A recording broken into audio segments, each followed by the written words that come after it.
ایک شخص کو کسی نے بتایا کہ دنیا کی سب سے بڑی طاقت مال و دولت اور سرمایہ ہے۔ پیسے کے بل پر دنیا کی ہر چیز خریدی جا سکتی ہے۔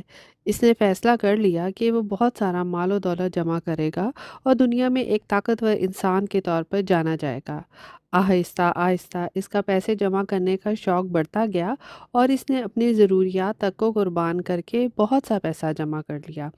اب اس پیسے کی حفاظت کا مسئلہ تھا۔ اس نے گھر کے پچھلے حصے میں موجود درخت کے نیچے ایک گڑھا کھود کر سارا مال و دولت اس میں دفن کر دیا۔ روزانہ صبح شام وہ شخص اس درخت کے پاس جاتا اور گڑھے کے کنارے کھڑا ہو کر احساس ملکیت سے لطف اندوز ہوتا۔ یہاں کھڑا ہونا اسے بہت اچھا لگتا۔ کئی ماہ تک یہ سلسلہ یوں ہی چلتا رہا۔ ایک دن وہ حسب معمول گڑھے کے پاس پہنچا تو دیکھا کہ کسی نے گڑھا کھود کر اس کا سارا مال و دولت چرا لیا ہے۔ وہ شخص صدمے سے بے ہوش ہو گیا۔ ہوش آیا تو چیخنے چلانے لگا۔ اس کی چیخو پکار سن کر ایک بزرگ وہاں آن پہنچے۔ بزرگ نے رونے اور چلانے کی وجہ پوچھی تو اس نے سارا معاملہ سنایا۔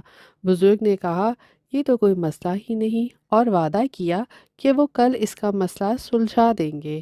اگلے دن بزرگ نے اس آدمی کو ساتھ لیا اور اس درخت کے نیچے دوبارہ گڑھا کھودا اور اس میں ایک بڑا سارا پتھر دبا دیا اور آدمی سے کہا لو تمہارا مسئلہ حل ہو گیا ہے۔ آدمی نے حیرانی سے پوچھا یہ دبا ہوا پتھر میرا مسئلہ کیسے حل کر سکتا ہے؟ بزرگ نے کہا تمہارا وہ دفن کیا ہوا خزانہ جسے تم استعمال نہیں کرتے تھے وہ بھی اسی پتھر کی مانند تھا جس کا کوئی فائدہ و استعمال نہیں تھا۔ اب تم اسی پتھر کو اپنا خزانہ سمجھ لو اور روزانہ صبح شام آ کر اسے دیکھ کر اپنے دل کی تسکین کر لیا کرو۔